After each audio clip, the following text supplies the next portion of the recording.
ఉమ్మడి రాష్ట్రంలో హైదరాబాద్ నగరానికి పెట్టుబడి తీసుకురావాలని తద్వారా రాష్ట్రానికి ఆదాయం రావాలని ఆనాటి సీఎం చంద్రబాబు నాయుడు ఈ ప్రాంతంలో 24 గంటల విద్యుత్ ఇవ్వాలని నిర్ణయం తీసుకున్నారని రాష్ట్ర సీఎం రేవంత్ రెడ్డి అన్నారు. వైఎస్ రాజశేఖర రెడ్డి సీఎంగా వచ్చాక ఇంకా విస్తరించి ఐటీ ఫార్మా రంగాలకు హైదరాబాద్ నగరానికి ఒక్క క్షణం కూడా కోత లేకుండా కరెంట్ ఇవ్వాలని తీసుకున్న నిర్ణయంతో అనేక ఇండస్ట్రీలు వచ్చాయన్నారు. రాష్ట్ర విభజన జరిగినప్పుడు విభజన నియమావళి ప్రకారం ఆస్తులు అప్పులు జనాభా దామాష ప్రకారం పంచుకోవడానికి చట్టంలో అవకాశం ఉంది. అధ్యక్ష స్పష్టంగా ఛత్తీస్గఢ్, జార్ఖండ్ ఇవన్నీ రాష్ట్రాలు ఏర్పడినప్పుడు ఒక సమస్యను ఎదుర్కొన్నారు.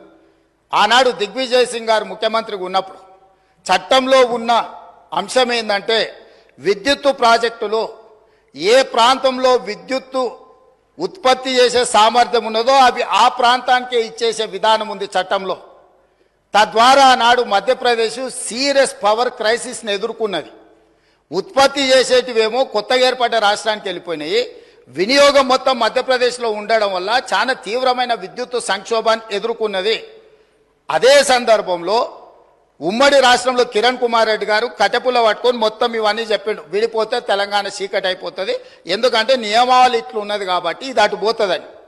అప్పుడు తక్షణమే తెలంగాణ ప్రాంతం నుంచి పార్లమెంట్ సభ్యులు ఇక్కడనే ఉన్నారు, పొన్నం ప్రభాకర్ గారు, రాజగోపాల్ రెడ్డి గారు, అదేవిధంగా వివేక్ గారు, వీళ్ళందరూ కలిసి నిజంగానే ఈ విధానం వల్ల తెలంగాణకు నష్టం జరుగుతుంది, ఈ ఉత్పత్తి చేసే సామర్థ్యం అంతా ఆంధ్రప్రదేశ్లో ఎక్కువ ఉంది, తెలంగాణలో తక్కువ ఉంది, అందుకే తెలంగాణ ఉద్యమం వచ్చింది. కాబట్టి ఈ విధానంతో ముందుకు వెళ్తే తెలంగాణకు నిజంగానే చీకటి రోజులు వస్తాయి, దీన్ని సరిదిద్దాలి అని చెప్పి వీళ్ళందరూ కలిసి ఆనాడు కేంద్ర మంత్రి జైపాల్ రెడ్డి గారి దగ్గర వెళ్ళి కూర్చున్నారు. అధ్యక్ష జైపాల్ రెడ్డి గారు అప్పుడు అందరితో చర్చించి తెలంగాణలో విద్యుత్ రంగ నిపుణులతో మాట్లాడి ఏం చేస్తే బాగుంటుంది అని అంటే ఒక సవరణ తీసుకురావాలి.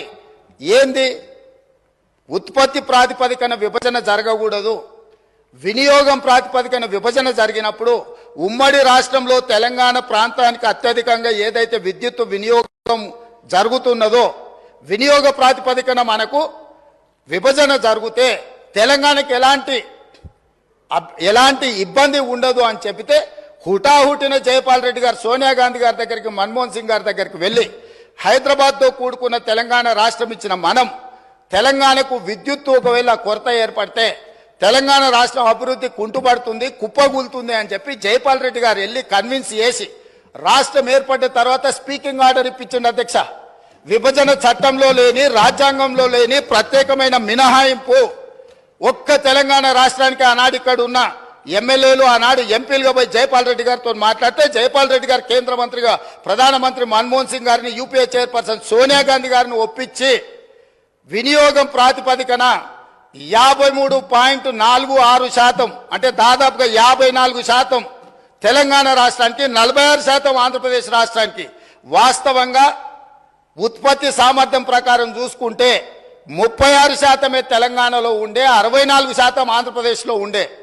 విభజన చట్టం ప్రకారం తెలంగాణకు 36% వచ్చే విధంగా, ఆంధ్రప్రదేశ్కి 64% వచ్చే విధంగా ఉంటే జైపాల్ రెడ్డి గారు తీవ్రమైన కృషి చేసి తెలంగాణ రాష్ట్రానికి 53.46% ఇప్పించి కేంద్ర ప్రభుత్వాన్ని నుంచి ఆదేశాలు ఇప్పించి ఆనాడు తెలంగాణ రాష్ట్రాన్ని చీకట్ల నుంచి కాపాడింది. అధ్యక్ష ఇక్కడ కూర్చున్న వాళ్ళు పొంకనాలు కొడుతున్నోడు ఎవడేం చేయలే. అదేవిధంగా ఆనాడు నేను తెలుగుదేశంలో ఉన్న ఎమ్మెల్యేగా ఇదే సభలో ఇక్కడనే చంద్రశేఖరరావు గారు ముఖ్యమంత్రిగా ఉంటే అక్కడ ప్రతిపక్ష నాయకుడిగా విద్యుత్తు మీద చర్చ జరిగింది.